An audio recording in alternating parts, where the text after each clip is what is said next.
L'Asdiqa, salam alaikum, bonjour ou bonsoir les amis. J'espère que vous allez bien partout où vous vous trouvez. C'est ce que je vous souhaite. Et pour le meilleur de toutes les situations et de toutes les circonstances, bien entendu.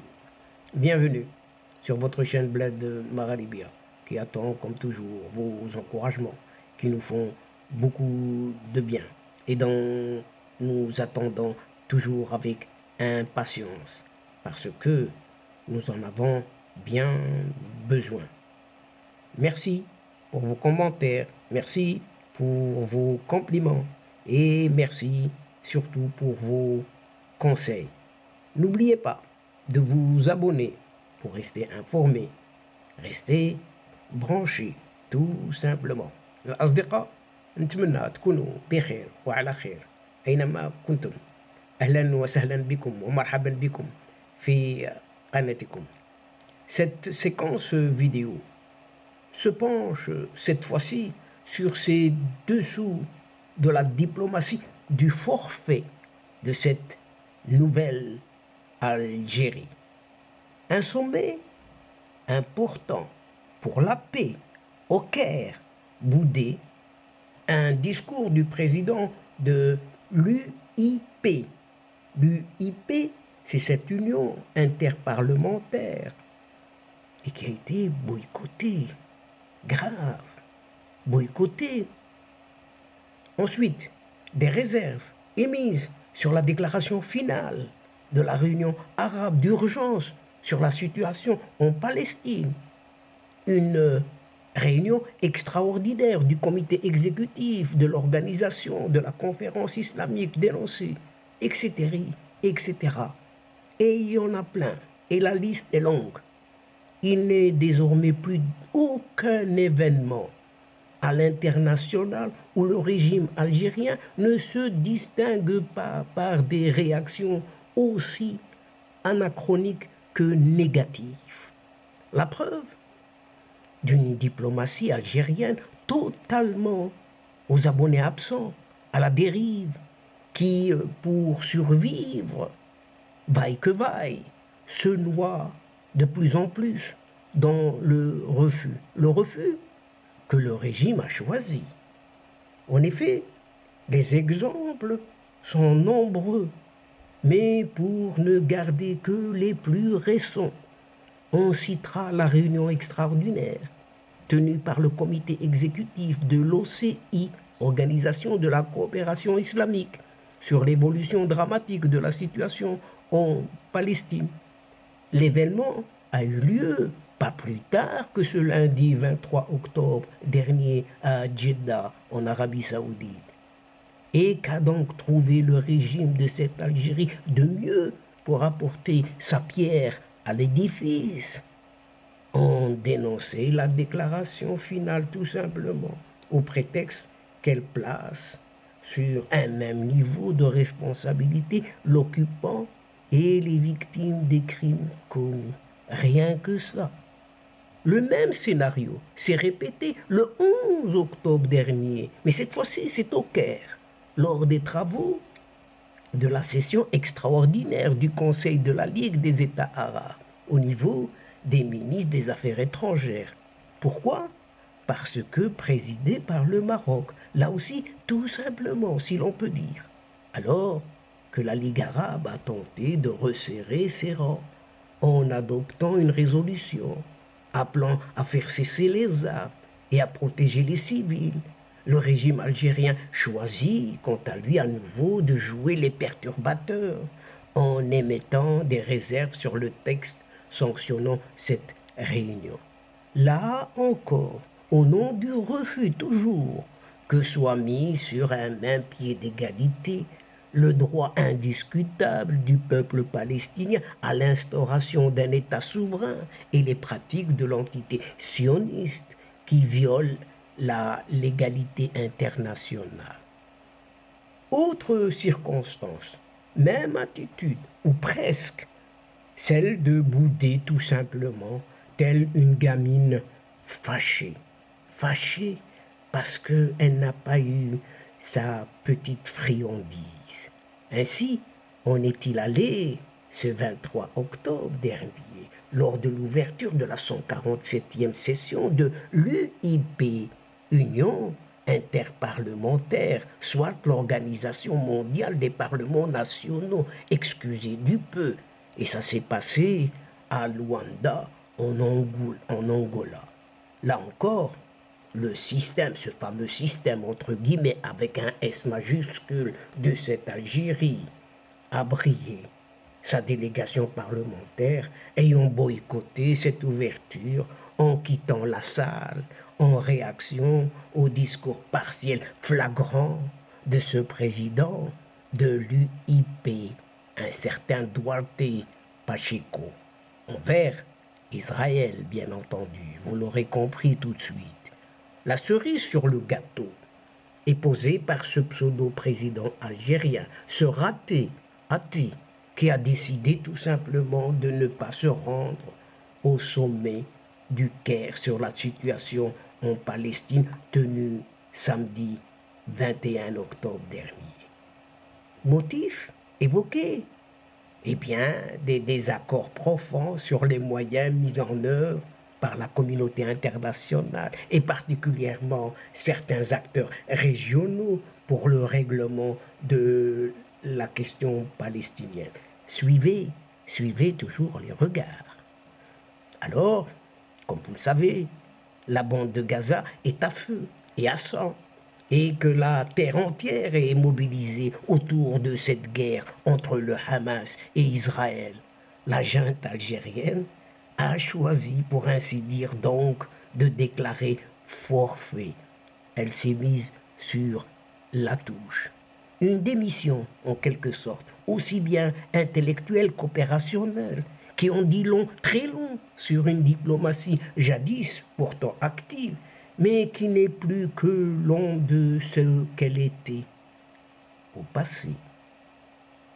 Car derrière les bouderies, les fâcheries à répétition et les mouvements d'humeur se cache surtout une certaine impuissance et une certaine impéritie d'un régime résolument à la dérive de tous côtés, y compris sur la scène internationale.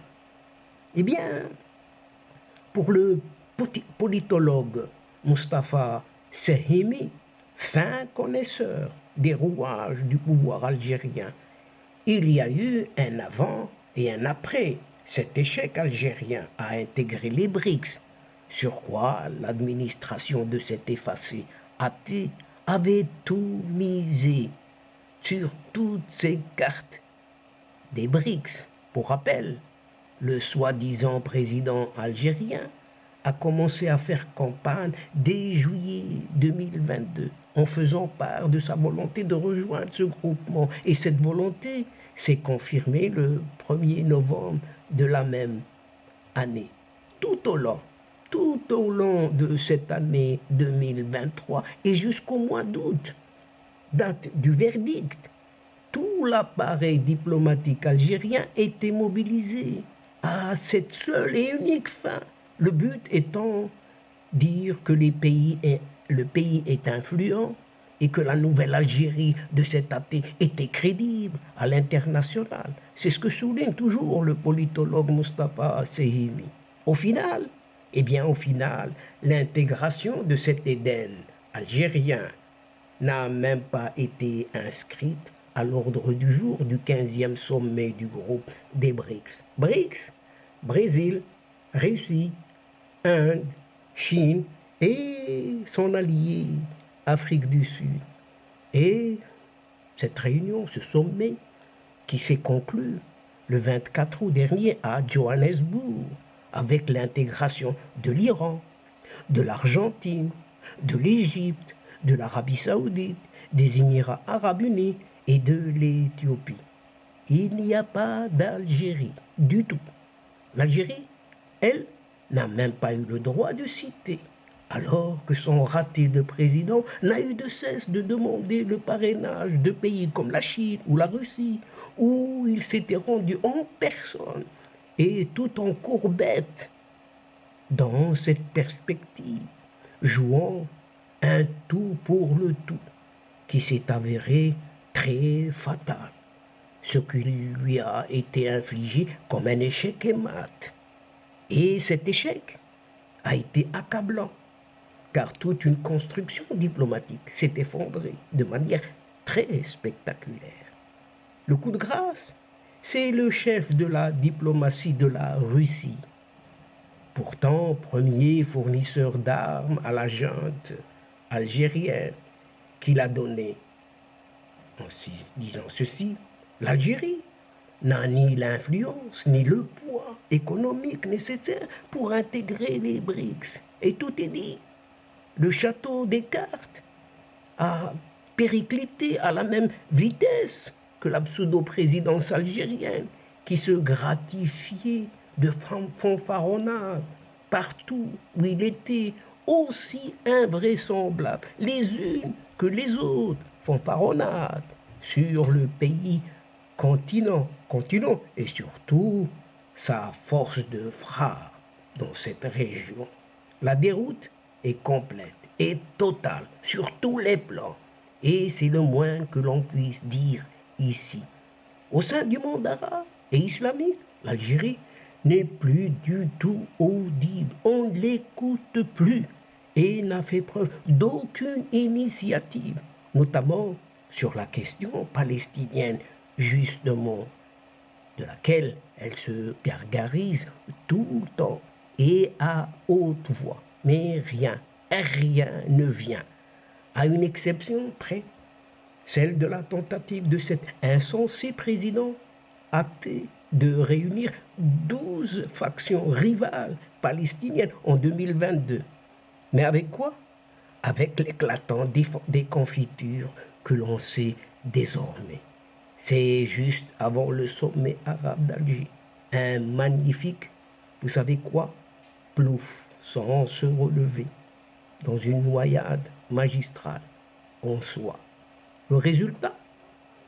Le résultat est aujourd'hui, les groupes palestiniens sont plus divisés que jamais et la carte de capacité d'influence dans l'Algérie pouvait se prévaloir du temps d'un certain petit abbé, président, que l'on sait, ne joue même plus. C'est fini, terminé, on n'en parle plus. Euphorique, un temps seulement, la relation entre l'Algérie et la France a tout de suite buté sur un réel et surtout l'immensité des entraves dressées des deux côtés, Algérie et France. Attendez un peu, la visite en fanfare d'un certain Emmanuel Macron à Alger, suivie à grands coups de tapage médiatique par le déplacement d'une certaine chef du gouvernement, Elisabeth Borne, accompagnée, excusez du peu, 15 membres de l'exécutif français, n'a abouti à rien du tout, mais absolument rien du tout jusqu'ici. Aujourd'hui, après une série de reports, à mai puis à juin dernier, ce qui ressemblait à cette visite d'État de ce soi-disant président athée est ajourné à chaque fois, sans fixer de date ni autre échéance non plus. Ceci alors que cet athée misait toutes ses cartes, toute sa reconnaissance à l'international sur cette visite qu'il a exigée pourtant avec parade sur les Champs-Élysées. Excusez, chers amis, à l'image d'un certain Winston Churchill et un discours, pas moins, à l'Assemblée nationale. Il n'en sera finalement rien. Et le pari est devenu perdu, ce qui était inscrit d'avance. C'est ce que relève aussi Mostafa Sehimi. Quant aux États-Unis cette fois-ci, la carte algérienne est d'ores et déjà cramée, brûlée, incendiée de tous côtés, pour la simple raison que les milliards de dollars dilapidés par Alger pour son armement, c'est la Russie rivale de toujours, de l'oncle Sam, qui en tire profit, au point que des sénateurs américains ont appelé à des sanctions contre Alger, rendu complice dans l'effort de guerre russe contre l'Ukraine, sans omettre que ce président athée est à la source de tous les ennuis pour son propre pays. Dernière marche de cette montée d'une longue et irréversible descente. Ce n'est plus une montée, c'est une glissade aux enfers, et non des moindres, la question du Sahara, sur laquelle l'Algérie n'a plus la main. Mieux encore, sa responsabilité dans le conflit artificiel est de plus en plus épinglée, et de partout. La preuve en est, la junte algérienne est citée pas moins de 21 fois. 21 fois, excusez du peu, dans ce dernier rapport du secrétaire général de l'ONU sur le Sahara, Antonio Guterres. Et le projet de résolution du Conseil de sécurité, qui sera voté cette fin du mois d'octobre, à titre de rappel seulement, ne manque pas de lui rappeler sa responsabilité et sa nécessaire participation aux négociations pour une solution politique. Expression qui, à elle seule, horripile ce pouvoir algérien. Plus, le Maroc consolide ses positions dans l'affaire du Sahara, plus l'Algérie accumule les échecs. Et tout ce que construit ce athée ne tient pas. C'est ce que résume toujours ce politologue Moustapha Sehimi.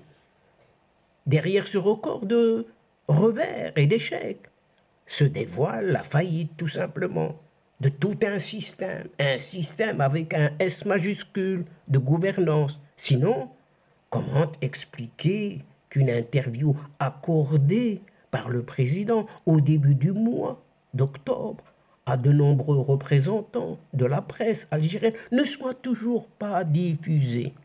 Parce que c'était tout simplement lamentable, très lamentable même, pour ne pas dire très dangereux pour le pays en tout entier. Et au lieu de se montrer digne de sa qualité de chef d'État, ce raté, on a profité pour se lâcher contre tout le monde. Et ce qui a fuité surtout de ses confidences sur des pays comme l'Égypte, par exemple, dont il dit pays qui meurt de faim alors qu'il a oublié son propre pays, ou sur la France. On donne toute la mesure, explique-t-il. Résultat, résultat de ce dérapage, cet échange de 4 heures de cet athée avec les journalistes, qui a pourtant été filmé, est inexploitable aujourd'hui, même sous forme de 45 minutes seulement, en résumé, sous peine de faire apparaître ce fantoche de président algérien comme un homme indigne, très indigne même de la fonction qu'il occupe.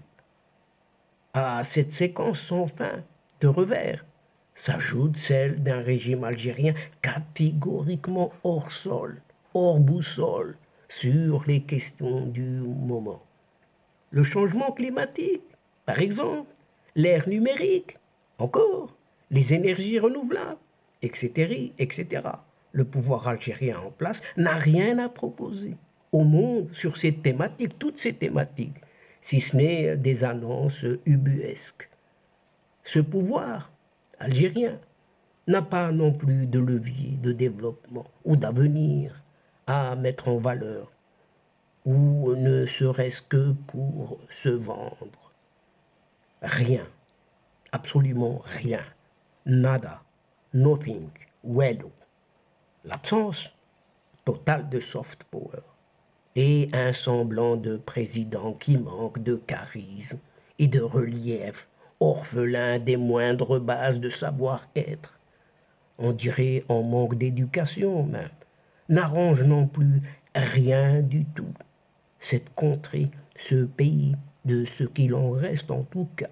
Moralité de toute cette histoire, cet incrédule et illégitime athée est devenu un facteur de déstabilisation même pour le régime algérien, alors que sa mission était au contraire de lui donner une façade, une certaine façade sereine et un minimum respectable. Ce n'est plus le cas du tout.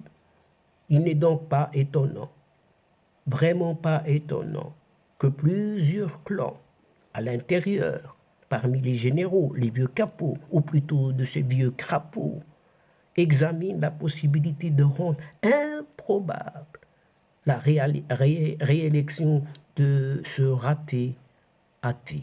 Et c'est là-dessus que se termine cette séquence, en vous disant à une prochaine fois, Inch'Allah, tout en vous retrouvant, comme toujours, avec un immense plaisir. Mais n'oubliez pas de vous abonner, de faire abonner vos proches, vos amis, et pourquoi pas les membres de votre famille, pour recevoir les toutes dernières infos de votre chaîne, en vous remerciant pour votre suivi, votre soutien.